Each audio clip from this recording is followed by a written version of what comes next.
Welcome, I'm Fred Kemp, President and CEO of the Atlantic Council. Sehr geehrte Bundesministerin, im Namen des Atlantic Councils heiße ich Sie recht herzlich willkommen. Madam Federal Minister, I welcome you to Washington on behalf of the Atlantic Council. At this historic moment with new dangers in Europe and spreading insecurity in the Middle East, it's an honor to have the defense minister of such a crucial NATO ally for such an important speech at the Atlantic Council. General Jones will formally welcome her and introduce her on behalf of the Atlantic Council. But I also want to say on my behalf as President and CEO that we at the Atlantic Council stand ready to help you in the Federal Republic wherever and whenever we can be helpful. Auf Deutsch gesagt, wir stehen Ihnen und der Bundesrepublik auf beiden Seiten des Atlantiks allzeit bereit. It's also an honor to have the defense minister representing a Group G rival of the United States in the 2014 World Cup. As you know, we're both atop the table right now, having both won our first-round matches. Some would argue Germany somewhat more convincingly than the United States. But we look forward to the closing match in the group stage on June 26th, which I understand from the ambassador will also be shown at DuPont Circle around lunchtime. But with that, it's my pleasure to turn the podium over to General Jones to welcome and introduce you. General Jones is not only former Marine Commandant, former NATO Supreme Allied Commander, and former National Security Advisor to President Barack Obama. He's also a member of the Atlantic Council Board, a member of the Executive Committee of that board, and chairman of our Brent Scowcroft Center for International Security. He drives a lot of the strategic work and strategic thinking of the Atlantic Council. General Jones, it's always an honor to have you with us.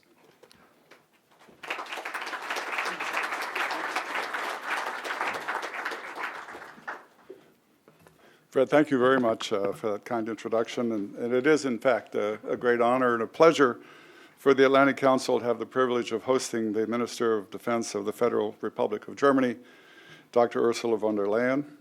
It is an even greater pleasure for me to personally introduce her to this distinguished audience on her first visit to the United States since becoming Minister of Defense. Ladies and gentlemen, this November, Germany and the rest of the world will celebrate the 25th anniversary of the fall of the Berlin Wall on November 9th, 1989. This historic achievement would put an end to Germany's painful division and lay the groundwork for a united Europe whole and free, a transatlantic vision that lives on to this day, in which the Atlantic Council commemorated so meaningfully just 2 months ago.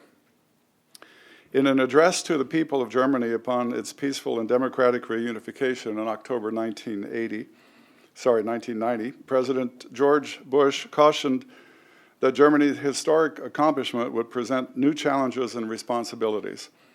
President Bush also wisely outlined a vision for partnership and leadership for our two countries, built on the foundation of shared democratic values. That partnership and leadership has become the guiding principle for Germany's relations with its NATO allies. Germany has assumed its responsibilities in multinational contexts in NATO, operations in the Balkans, Afghanistan, off the Horn of Africa, and elsewhere.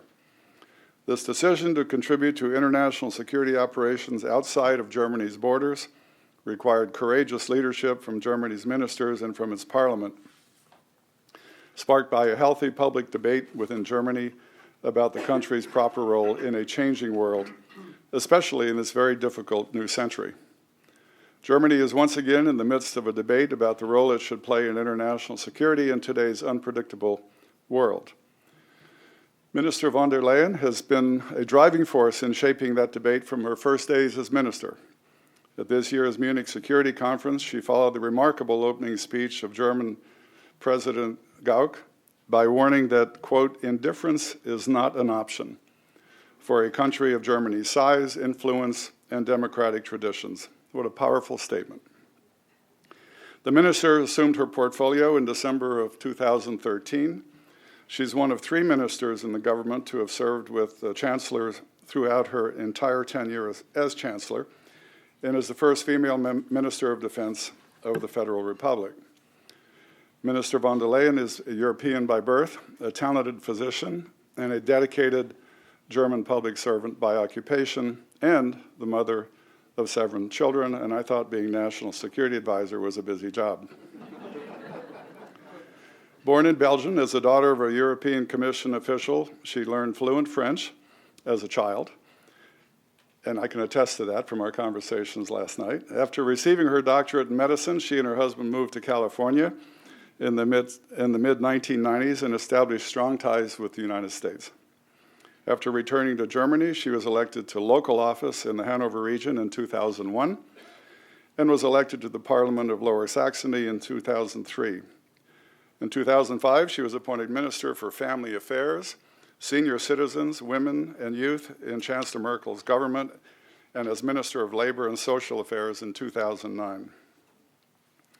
As Minister of Defense, Dr. von der Leyen has inherited a challenging portfolio requiring difficult decisions on procurement, the reorganization of German armed forces, and a complex security environment marked by geopolitical competition and the emergence of powerful individuals and non-state actors.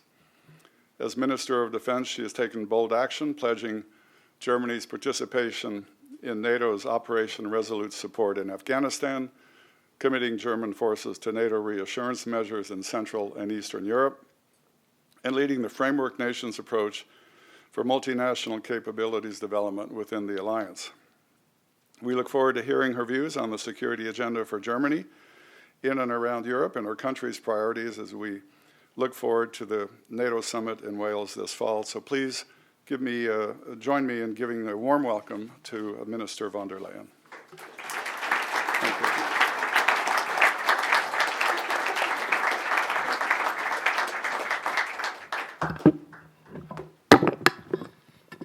Thank you very much, Mr.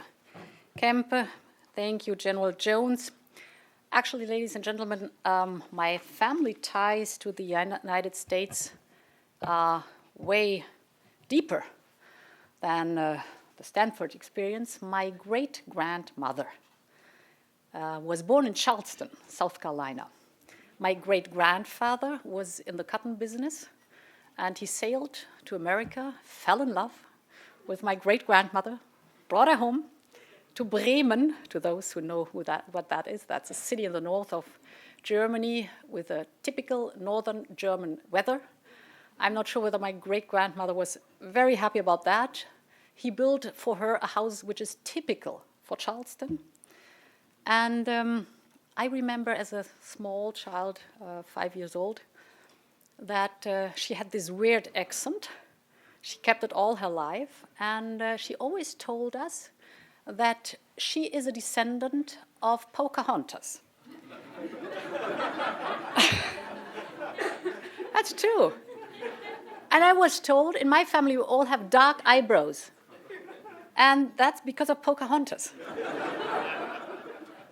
And when we were in California, Walt Disney made that film Pocahontas. And that's only then that I realized that every second American thinks he or she is a descendant of Pocahontas. Therefore, I understand why you're laughing. So let's turn to more serious topics. I choose the title Strategic Challenges, Strategic Partners for my remarks today. I want to focus on the nature, the meaning, and the purpose of our transatlantic relations. First of all, give me a second to look back, because the term transatlantic relations stands basically for the triumph over a decade-long painful division of my continent, Europe, and specifically of my country, Germany. And in those times, we Germans, specifically the West Germans, were able to experience America at his best. It's for us a land of opportunities, of empowerment, of freedom, of solidarity. And we have not forgotten that it were these values that helped us to rebuild our country from the ruins that we ourselves were responsible for in World War II. Opportunities, empowerment, freedom, solidarity. And there was something else America showed us and gave us. That's generosity, it was trust, and also respect for our country. Values which, after the war and the Holocaust, helped us to earn back the respect of the international community. After the war, it was the Allies who enabled us to return into the circle of free and democratic countries. Trust means by investing in Germany, the Marshall Plan. I mean, these were wise men and women who invested in this Germany right after World War II. You laid the foundation for the German economic miracle. Today, the resulting social market economy has not only made us strong, it also implies an obligation. Strategic challenges, strategic partners. I did not only choose this topic because of our shared history, but because I'm convinced that our fortune will persist if we continue to stand together in future. For me, transatlantic relations are the key component of future security policy in both Europe and America. Now, what are the major strategic challenges? I want to talk about it. What is the best way to meet these? What are the key elements of a strategic transatlantic consensus on security policy? And what does this mean for my government's position when the question is raised of the role Germany and Europe would like or will have to assume in the world? And you're right, at the Munich Security Conference earlier this year, we initiated an important, a very fierce debate in Germany about Germany's role. Given the current context of events and crises, which are likely to increase and not to decrease, as you cited, indifference is no option for Germany. We want to become involved, conscious of our international responsibility, never ever unilateral, but always with our partners and allies, and using all the instruments that are available for us. We want to increase our commitment based on the transatlantic values because we know that a peaceful and free future essentially depends on whether we can convince others of these values or not. As I said, opportunities, empowerment, freedom, solidarity, trust, respect. If our policies, and in particular our security policy, are based on these values, and if these values are represented in our foreign development and security policies, then we have a good chance of convincing non-Western countries in the long run that we are not against them. President Obama pointed it out in his West Point speech, if I may cite. He said, "What makes us exceptional is not our ability to flout international norms and the rule of law. It's our willingness to affirm them through our actions." And that goes for America as well as for Europe. And much is at stake indeed. In the foreseeable future, the transatlantic allies will continue to be the sole community in the world that guarantees its countries and especially every single citizen, peace, freedom, and prosperity. And all three combined, and not merely one or two of them at the expense of the third. Still, you know as well as I do that our transatlantic relationship is currently not free of tension. I just want to mention 2 points or 2 areas that are tricky for us. We are negotiating at the moment being TTIP, and we are seeing a lot of skepticism, both in the United States, but even more in Europe. It's kind of the fear of a loss of control and the fear of lower standards that seems to be stronger than the awareness of the options and the opportunities this agreement has to offer. This is specifically said because we had the experience in the European single market that has shown us that opening up our markets makes us more powerful and has brought us more employment and more knowledge and more opportunities. But we seem to have forgotten that it needed to open up before we got this benefit. And if we look at the debate about the NSA, I think both sides have to learn their lessons. In Europe, the debate was an eye-opener, a bitter one. We suddenly realized that we have virtually no independent technological basis in the area of telecommunication. We are dependent totally. That means that we have no independent instruments, as it were, to protect ourselves and to organize our communication independently. So Europe must urgently catch up in terms of technological capabilities. We cannot accept the fact that key areas of technological sustainability are virtually extinct or not existent on our continent. So this is homework for us to do. And it's a lesson we've learned. We did not invest 10 to 15 years ago, but today we see what happened. But if I may say so, the United States, on the other hand, must redefine the line between security interests of a government, and freedom, individual freedom. I think we must take political action to set limits to what is possible. Not everything is allowed, what is possible, and that's the debate about it. So these two things, TTIP and the NSA, ultimately what is at stake here is both the indispensable issue of creating more wealth and more jobs in a common market on one hand, and the equality or the indispensable issue of increasing mutual trust based on a common concept of security. This also applies to security policy. There are two major challenges.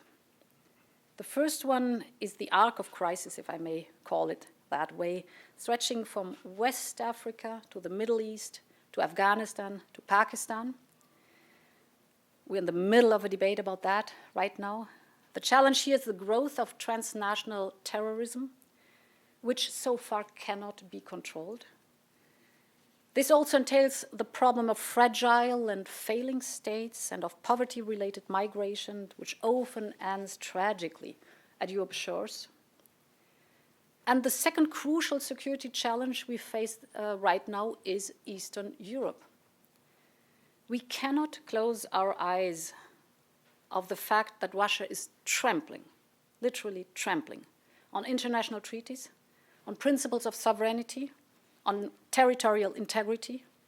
It is certainly an attempt, and probably also the intent of the Kremlin, to reimpose rules that date back to the last century, rules that rely only on the law of the strongest, instead of the strength of international law. We will not accept that. I think these new rules Russia wants to impose are basically born out of weakness. It's the weakness of an economic and social model that is far less appealing than the so-called transatlantic or Western one. Those among Russia's neighbors, they experience the results of this weakness, because those of the neighboring countries to Russia who applied for membership in Western organizations, as is the European Union or, for example, NATO, they have not been forced to do so. They did it deliberately because they wanted all these values the Western part showed, like democracy, like prosperity, like respect for human rights. This is incredibly appealing and attractive. And these are the foundations which are our common Atlantic basis. Now, what does this mean for the security policy? I think we need a dual approach. We need to concentrate on the means we use, and we need to coordinate the actual players. As far as the means are concerned, we do have diplomatic ones, economic ones, and military means at our disposal. And before I cause any misunderstanding, diplomacy, the dialogue, economic cooperation always takes precedence in crisis. crisis cannot be solved by military means only. Any military action always needs political guidance, a political frame. But the military can be a critical asset in conflict zones. It can separate conflicting parties. It can protect civilians. It can prevent genocide. And by doing this, it gives us time for a more comprehensive solution in the area of crisis. There's another aspect that is often neglected. The military can provide training, thereby enabling countries and regional organizations to better look after their own security. But I must admit, sometimes military means are simply not the right option. Second field, we need to coordinate the actual players, NATO on one side and the European Union have to come closer together. It is an anachronism that I still have to talk about it. And specifically in the field of defense, I'm quite surprised, comparing to the field of labor market or social affairs, how poor the coordination between both is. And we were talking of the United Nations, the OSCE, the IMF, the World Bank, you name it. We have to better stand up for transatlantic approach within these organizations. I followed President Obama's West Point speech very closely, and I'm convinced that in many points our strategic approaches meet, particularly when it comes to the need to strengthen alliances. That was good news in his speech, and to focus on partnerships. In the face of the Russian-Ukraine crisis, the so-called comprehensive approach takes on completely new dimensions. Remember, please, at the beginning of the year, when I came into office, Russia still was an indispensable partner in many international issues. We were dreaming of the European house. We were full of illusions and visions. And yes, they were indispensable, such as in key questions like Syria and Iran, just to name two. Well, these days, Putin's actions reveal an entirely different worldview he obviously has. The annexation of the Crimea shows his total lack of respect for sovereignty and self-determination of other nations. He does not respect that at all. And Putin's means of choice to solve a conflict or to go into a conflict are military ones. The pro-Russian separatists in the Ukraine in uniforms without insignia, the so-called little green men, they are the symbol for this approach. What is our answer? No, we do not answer by the same means. Our choice of means bears our hallmarks. It does not follow the logic of the Kremlin. There is no military option for the West or NATO in the Ukraine. That has been clearly expressed by Chancellor Merkel and as well as by President Obama. The military aspect thus recedes, so to speak, into the background. But this background is decisive. It forms the backbone of a position of strength from which we can act. This is because NATO is the strongest military alliance in the world and, at the same time, a powerful political alliance. And precisely because we are so strong, we can fall back on other means. It's the economy, stupid, was one sentence an American president said. And he's right. Russia's most vulnerable point is its economy.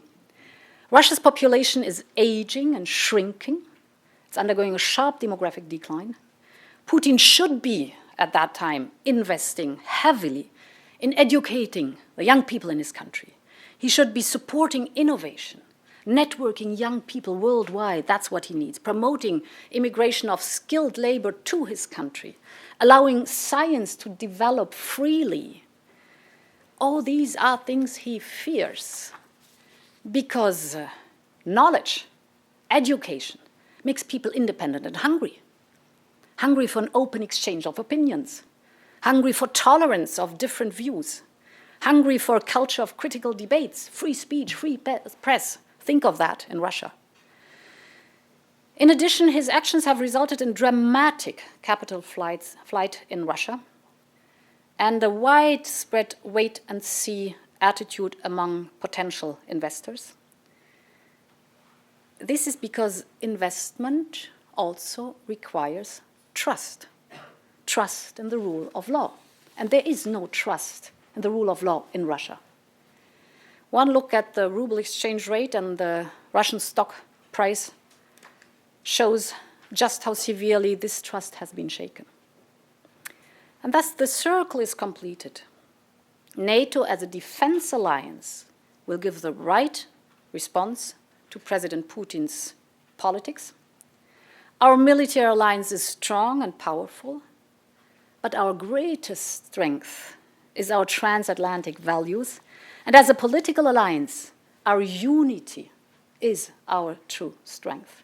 He did not count on Europe's unity. This was something that was not included in his plan. And there we are, united we stand. The NATO summit in September will show that the alliance is adaptable and there is no dawdling in its determination. And let me state that in this context, we Europeans in particular must continue to improve our capabilities within the alliance. We know that. This is a process in which the Bundeswehr too is playing a significant role. But it is not only a question about how much money we spend. I'm talking of the 2% of GDP. But also how we spend the money and what for we do spend it. This is the most important factor. Many of the transatlantic approaches that I've mentioned with regard to Russia are similarly to the challenges of the arc of crisis. While Al-Qaeda's core structures have been substantially weakened, its regional organizations have become stronger and, unfortunately, more effective. In Syria, we see these days, we failed to strengthen the moderate opposition at the right time, and we underestimated the dynamics of radical Islamism crossing the borders. That's the effect what we see now with ISIS. In consequence, we have now a situation in which Syria and Iraq are threatened by an overwhelming radical Islamic movement that is using force without any compromises. And what we see already is the dawn of a cross-border civil war that, besides all the bloodshed, might end in the fragmentation of the countries and the region. I think this is not the right way to go, because we know if you think of fragmentation, that will not end hatred. It will not dissolve the prejudices of Sunnis and Kurds and Shia. It will produce enormous refugee movements. And therefore, I think we have to work on an inclusive solution of reconciliation. This was always the answer in history for long-lasting peace, not fragmentation, because then you isolate the groups who kind of take care of their prejudices and their hatred. But you need reconciliation between those groups for long-lasting, sustainable freedom and peace. Well, and therefore it should be obvious to all the neighboring players in the region that there will be no sustainable stability without reconciliation. I'm speaking of, if I speak of Kurds, I'm speaking of Turkey. If I'm talking of the Shia, I'm speaking of Iran. If I'm talking of the Sunnis, I'm speaking of the Arab League and specifically of Saudi Arabia. So we will have to use all our influence together with those relevant players in the region to convince the Iraqi government to turn to an inclusive policy and to find a constructive solution for the region itself. At this moment, I think the President of the United States is giving a statement on exactly that subject. I was at the Pentagon this morning. I have been speaking to my colleague, Chuck Hagel, and we share the analysis that the crisis at the moment being has two dimensions. The first one is ISIS has to be stopped as soon as possible. This is way easier said than done. And second, we have to find a path that leads towards this sustainable stability in a highly complex situation. It's the complexity of the situation. Ethnic, religious, powers fighting for dominance in the region, and an almost failing state that makes it so difficult. And of course, and I think what I learned from my talk with Chuck Hagel, there is at the moment being a very delicate and substantial analysis of those problems in this region that are interlinked. So in other words, I'm glad to see how deep the insight and the complexity of the problem is, and how carefully solutions are being chosen. I am convinced if we apply the comprehensive approach to the current arc of crisis, we can build a strategic consensus that would allow us to safeguard the specific interests of the United States as well as of Europe. Whenever we use this comprehensive approach to build strategic consensus in these areas, the chances of improving our common security increases enormously. So I have to say, in the other way around, whenever we take uncoordinated or unilateral actions, the chances for lasting stability decreases. I know very well that in today's world there is a need for flexible partnership, no question. But many of them are based on self-interest to such an extent that it is not possible to establish sufficient trust, and what we need is long-lasting trust, not for the moment being, but long-lasting trust. And this is why I am convinced, besides all the flexibility that is needed and the coalitions that are needed and partnerships, the stable bond of the transatlantic partnership, since a long time there, and we had many crises and we managed it, is an incomparable, valuable asset that points the way ahead. Ultimately, the strategic transatlantic consensus can succeed because we, Americans and Europeans, are guided by the same values. If I may come back to opportunities, empowerment, freedom, solidarity, trust, respect. The strategic consensus will succeed if our political actions actually embody these values in their day-to-day activities. And this is where the transatlantic partnership today finds its essence, its purpose, and its meaning. And thus, once again, the circle is complete. We have not forgotten in Germany who protected us when Germany was divided and we shared a border with the Warsaw Pact. We haven't forgotten that. It was America that offered protection. It was America that helped West Germany to become a constitutional state. The same state that we are defending today with all its freedoms. And because this basis is so exceptionally strong, the following is true for all transatlantic allies. We carry responsibility. We carry responsibility because we know how important it is to attain peace and freedom, because we know what it takes to grow into a pluralistic society, because we know that freedom of expression, freedom of the press, freedom of religion, of profession, of movement are not for granted. You have to work for it. And because responsibility is like a call to action time and again for peace and for freedom and for justice, and for our collective, indivisible security. Thank you so much.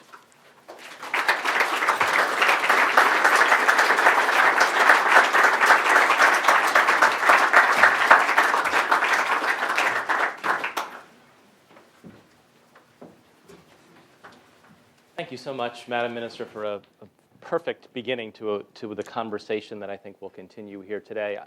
I'm Barry Pavel. I'm the director of the Brent Scowcroft Center at the Atlantic Council. I also wanted to warmly greet German Ambassador Wittig to this discussion, and also to remind those in the audience that there's a very active Twitter discussion underway right now. The hashtag that we are using is #FutureNATO. I've been trying to follow it, but it's been quite active already because of the very stimulating remarks that the minister gave. Thank you again. You had such a wide range of issues. I'm sorry. No, it was fantastic. And it's such a strategic level, and your title of your speech was strategic. We spend quite a bit of time on strategy, more and more time on strategy at the Atlantic Council, and it sort of raises the question. I mean, so many different issues came up: Ukraine, Iraq, Syria, terrorism. There's a lot of issues that we didn't talk about as much years ago. And it makes me want to ask you the question, do you think we're sort of in a different era of international relations? There seems to be something different about the last few years than even 10 years ago or 15 years ago. Well, 10 to 15 years or 20 years ago, of course, Europe and Germany specifically experienced this enormous amount of peace and freedom and integration by reunification. So that was the dominant feeling. And within this dominant feeling, we had the impression that there are no limits to build our European house, as I said. And at the beginning of the year, nobody would have thought that the Kremlin and President Putin do act as they did. So this is a sharp turning point we experienced, and I'm convinced at the very beginning of the crisis, I just had the illusion, well, a few months and we'll all be over it. By now I know that in my political lifetime, we will not be back to the point where we were with Russia a year ago. Russia is no partner anymore, so we have to work on the fact that, or we have to work towards the direction that it does not turn into an opponent. But we cannot go back to business as usual, basically because the break of international rules and laws with the annexation of Crimea and the destabilization of the eastern Ukraine. It's the principle of not respecting sovereignty of other countries that is so painful, and therefore we cannot go back just to business as usual. And if you look at the scenery in Iraq, it shows that we do not only have to solve potential conflicts between Islam and the West, but the Islam in itself, Sunni and Shia, needs, and it's difficult for me to speak about it because I'm not an expert on it, but my gut's feeling tell me need some kind of new order and reconciliation too. That's what we are seeing under a microscope in Iraq right now. Yes, I definitely agree. The other thing I really liked about your speech, and I'll just ask one or two more questions and then open it to what I know is a very eager audience, was how you sort of based it all in transatlantic values, which again is something, as you might imagine, the Atlantic Council spends quite a bit of time on. An issue that's come up recently that to me raises questions about those values is when members of NATO sell military equipment to Russia. And so you might be aware that there's an ongoing transaction between France and Russia to sell amphibious assault ships, and there's other transactions in various stages of maturity. And I wonder, is this something we should think about a new rule set on, something we should be rethinking, working with those countries that are in various stages of transactions? But it strikes me as something that could be very damaging, if the worst case happens and we end up in some sort of military contingency. Those very weapons would be used against the NATO alliance. I cannot speak for the French government. I can only speak for the German government. But I am aware of the fact that the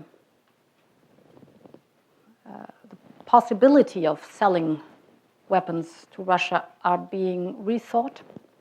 And if I speak for my own government, whenever you talk about selling armament to other countries, each and every time you have to look at the situation that is actually there.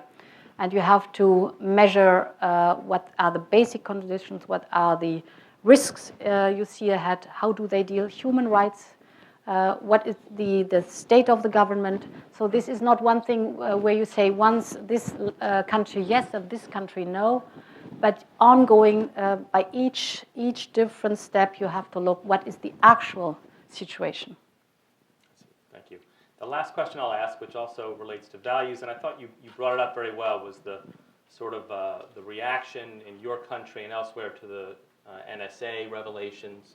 And I was quite taken with your, I thought very wise counsel to how the United States should frame its own debate in light of those revelations. But I also was The good part is that you have the debate right now. That's exactly right. So, if I may so. Because when you have a debate, you have the pros and the cons. And then you start to open up the field and to realize there are conflicting goals and values, of course. There is the necessity for government, for security policies.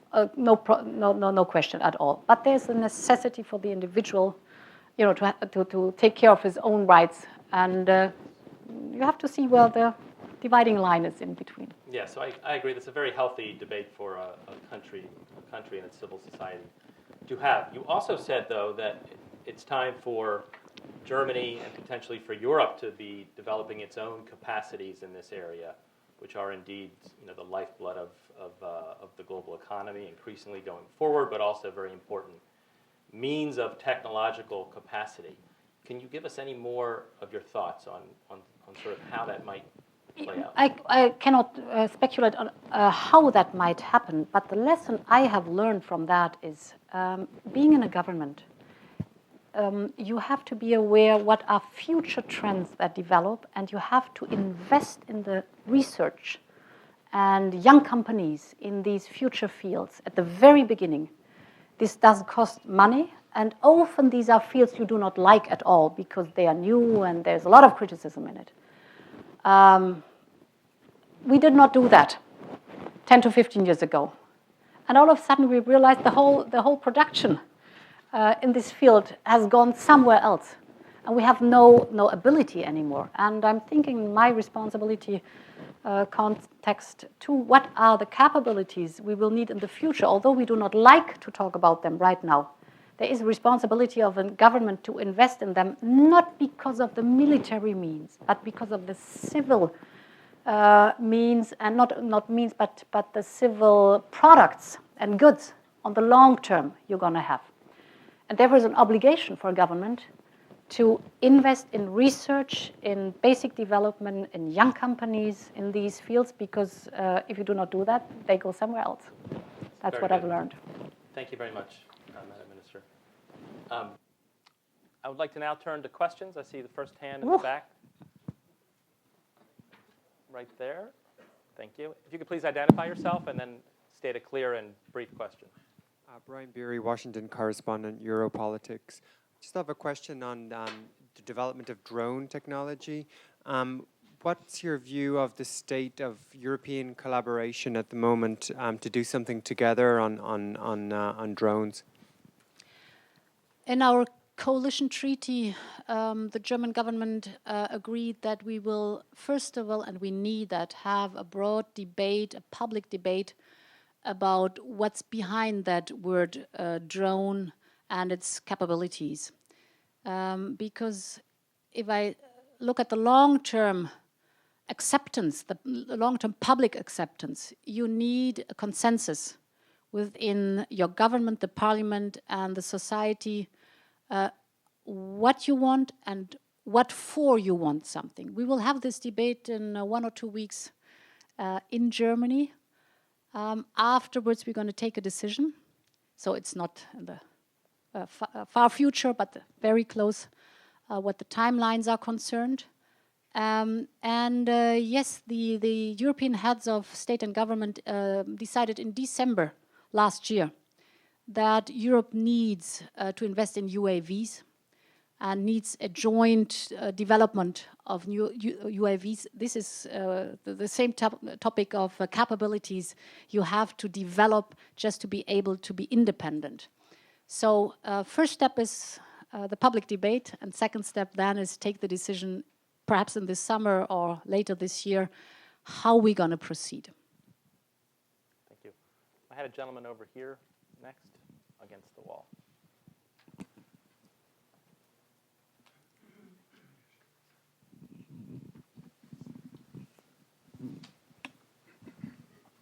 Minister van der Leyen, may I ask you three quick questions? First of all, the last report from the Defense Ministry about its platform was in 2006. Do you think a white paper will be forthcoming in the next year or so on your plans for the Defense Ministry? Second of all, do you think you'll hit 2% as your goal by the time your first term as Defense Minister has been reached? Do you think that you're at 1.3% now? Oh, okay. Can you reach 2%, and how quickly can you do it? Second and thirdly, just the principle that you laid out. The U.S., France, and Britain were in Berlin for a long time, and a very small group of people that held back a large number on the other side of the wall. You got in a lot of trouble in May on the Anna Will show when you suggested that German troops might be possibly placed on the eastern part of the NATO alliance. Do you still think that that is a good idea? And finally, your president, Mr. Gauck. That's three questions. Okay, that's three questions. I cannot memorize more. This is too much. I'm intellectually limited. White paper? White paper, thank you. You see? There. It's my job. Yeah, thank you.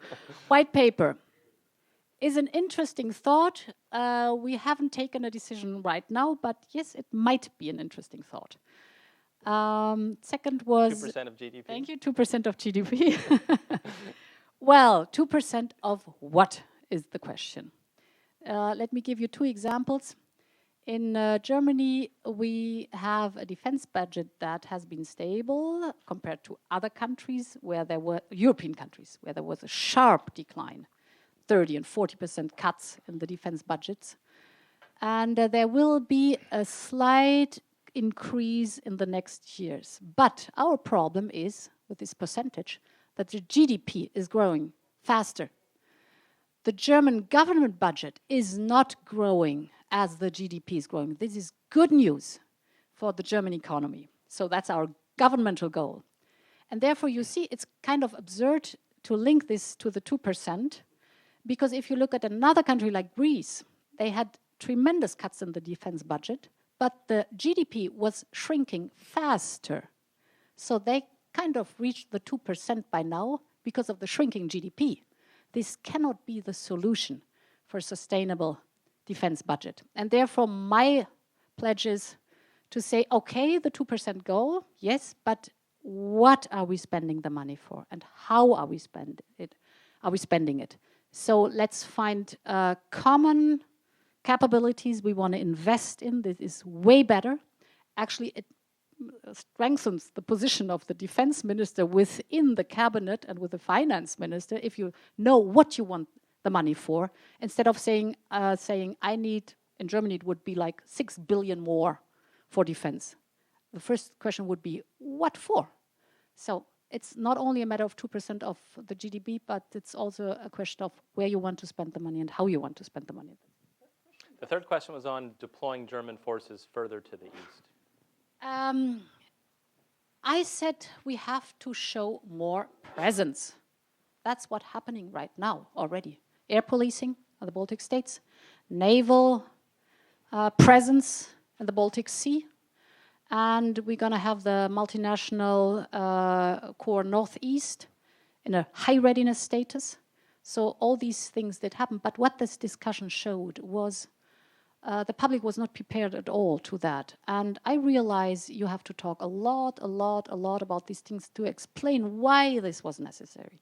This was at the very beginning of the crisis, and the criticism was you kind of push the crisis forward instead of calming it, because then it will be over fast. Now we know yes, as I said, it's not, the military means are not the solutions, once again, but you need a certain amount of strength that it is absolutely clear that the Baltic states and Poland, for example, feel safe, and they are safe. Great, thank you very much. I have the lady here in the third row.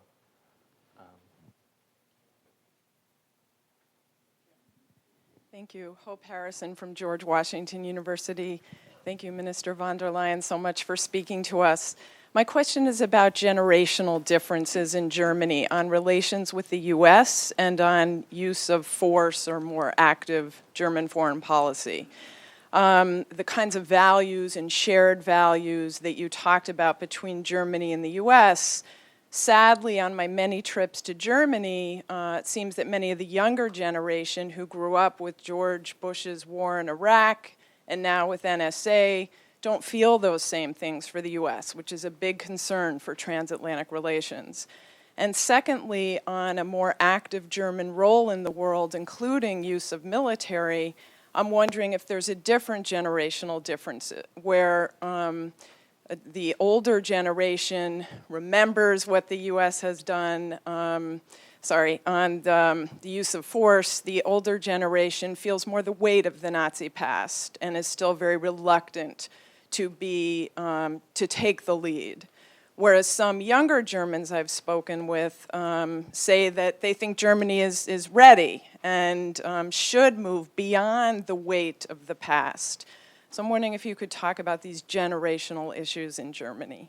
Thank you. First of all, what the German-American friendship is concerned, we all know with any values, you have to renew it over and over again in each generation. So my personal experience is send these young kids over to the other country so that they make friends. And then, and the good news is the numbers of young Germans going to the United States and having an exchange year or studying in the United States is rising still. And they come back and they are believers and they understand you. And things are way easier because when we understand each other, we can have conflicts. So that's the one thing. NSA is bitter and painful, yes, but by now I think it's also a call of action to debate about what is the true basis we do have, and aren't we able to solve a conflict like that one on the basis of our shared values and on the basis of our shared history too. And I'm positive that we are able, if all of us talk enough about the fact that we can have different opinions on NSA and we can be hurt by what has happened. But this does not change our attitude towards the German-American friendship. But it's a duty of all of us to communicate that. And what the willingness is concerned to take over more responsibility. Well, this is a very delicate debate in Germany. I've learned that, and that's true, the German public wants more diplomatic responsibility, yes, economic development, and they are very skeptical what military means are concerned, and they are right. Because the military means are not the primary option, not at all. But if you see the polls, there is acceptance that to prevent a genocide, of course, you need something else but diplomacy.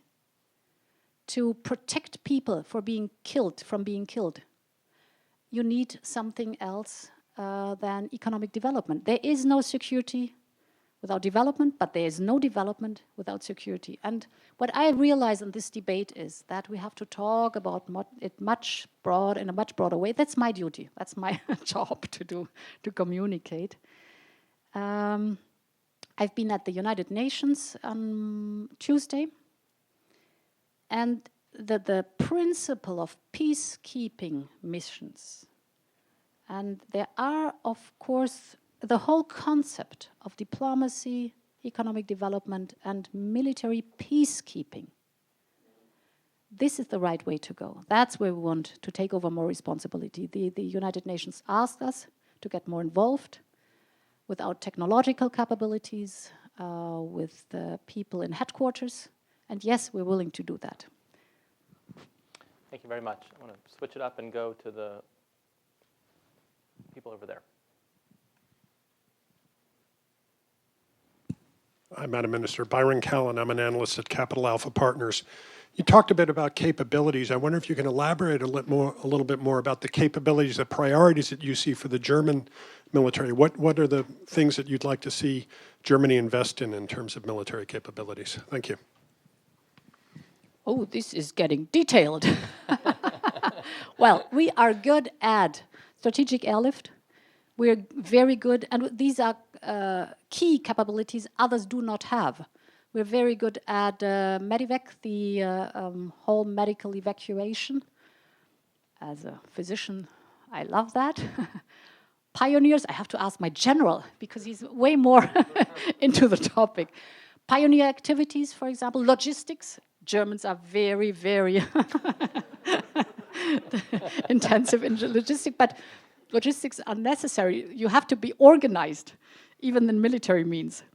And headquarters staff. So, and of course, future capabilities, we've been talking about these future capabilities you have to invest in. But those are the core competences. I hope I'm not missing one or two, because otherwise I have a problem at home. So, to name some is the political correct word, is something where there's a lot of demand in the European Union, in NATO, and at the United Nations. And yes, it's smart to invest in what you can do best. So just to follow up on that, so the types of capabilities that we saw, for example, required by the United States to continue to contribute in the Libya operation, the lift and refueling, some targeting. Refueling, very important, yes. Sort of all of those. Is yes. your goal to get European capabilities to the point where perhaps such U.S. capabilities would no longer be needed for discretionary U.S. operations? capabilities will always be needed, but you cannot be all over the world with all your capabilities. So that's something we've understood. It's not only the question of capabilities. It's a question of how to approach a problem or conflict zone. So for all of us, it's necessary under the roof of the United States and nations with a clear mandate, and the decision-making process towards any kind of whatever action has to be in a partnership way, and that's what President Obama said in his West Point speech. Yeah. Let me just ask you one follow-up on that, though, because your earlier comments, I thought, about Vladimir Putin and Russia are very important. And as we know, Russia has a seat on the UN Security Council. I mean, is there any hope of a UN Security Council mandate of a future operation with Russia being in such a status for the foreseeable future, where we're not looking to them as a partner anymore? So I really worry about how we'll get UN mandates. As I said, we're not looking at them as a partner anymore, but we have to take care that they go back on a path that they do not turn into an opponent.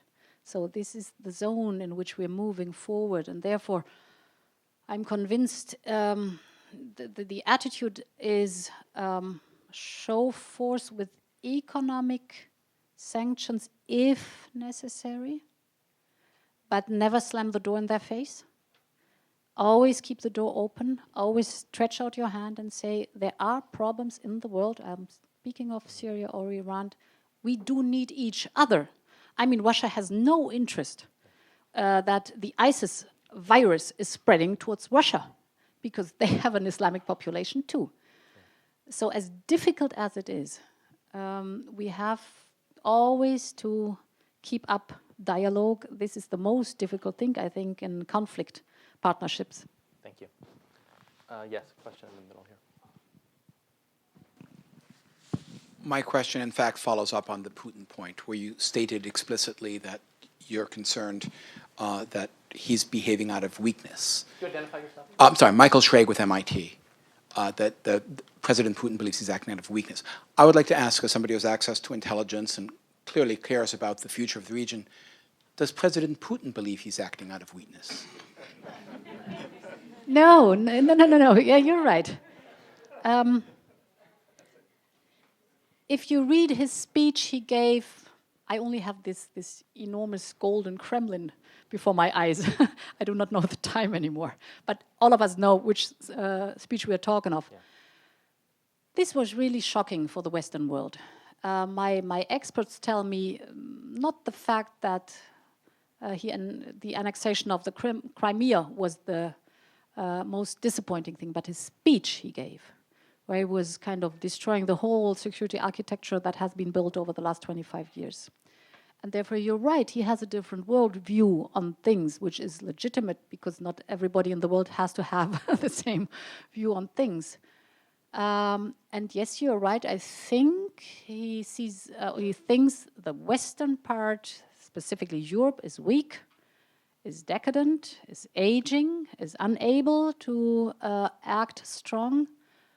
And therefore, unity, which we see it right now, the unity of the West, is such a precious thing, something he didn't count on, that's for sure. He did not count on the capability of Europe and the United States to have a coherent, united approach towards his kind of behavior.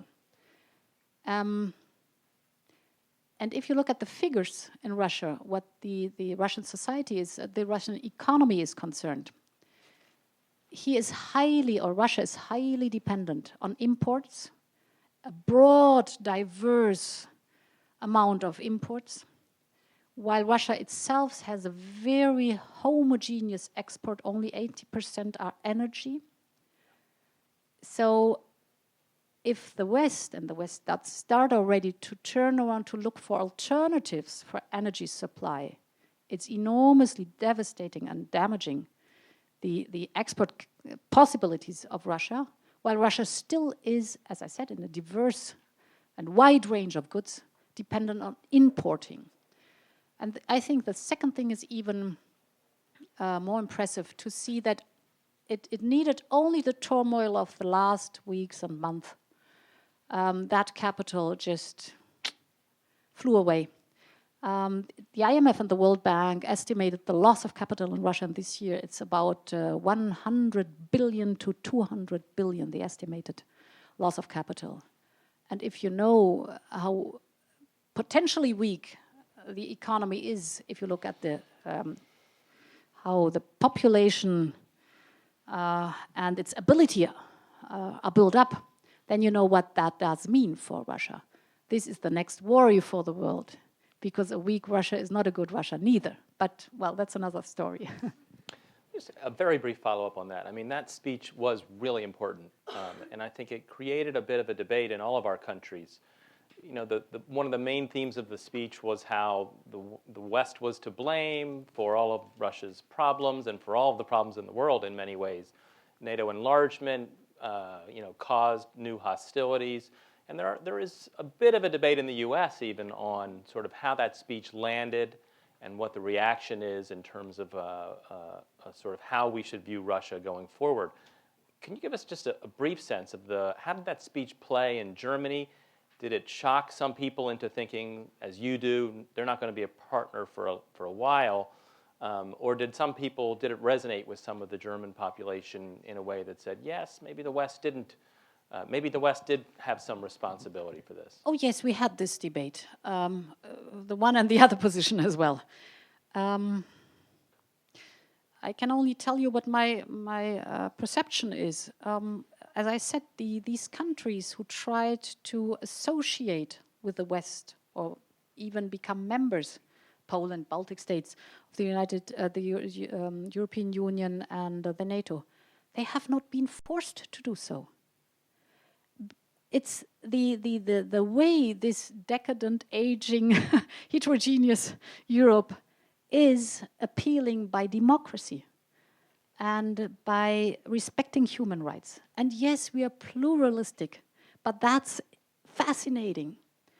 And they have not been forced to try to be members or to be at least partners. And that's the basic thing that I think Russia saw, that they had to force them to stay with their pivot to east, to the east, to Russia.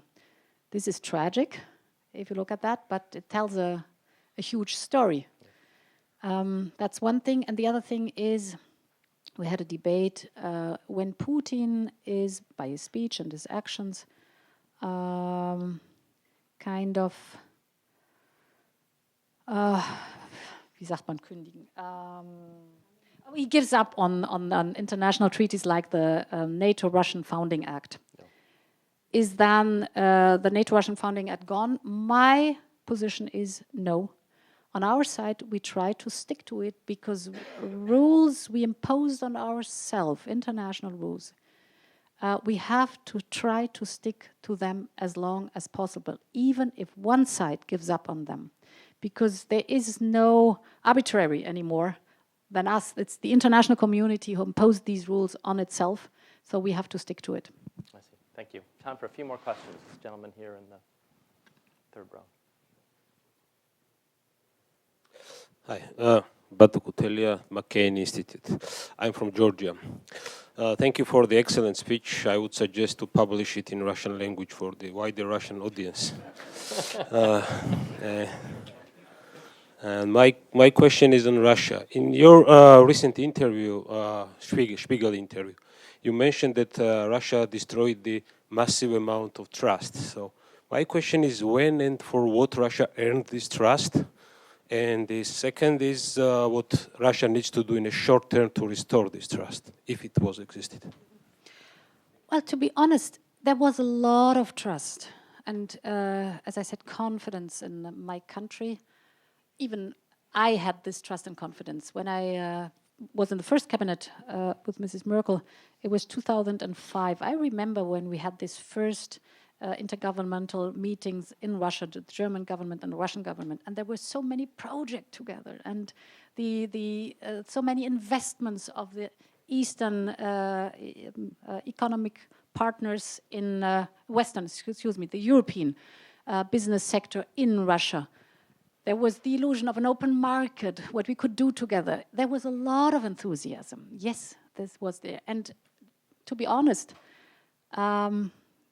we share a lot of history, Russia and Germany. I mean, over the centuries, we admire the old culture, the Russian music, Russian literature. Therefore, I want to differentiate between the Russian people and the Kremlin. That's for me important. But I'm not as naive as to think we're going to be back at that point pretty soon again. Because, as I said, it will take a long, long time to establish trust again. Because if you're not sure whether your rights, either being an individual or a company or a neighboring state, are being violated or not, there will not grow any trust. Yes, right there.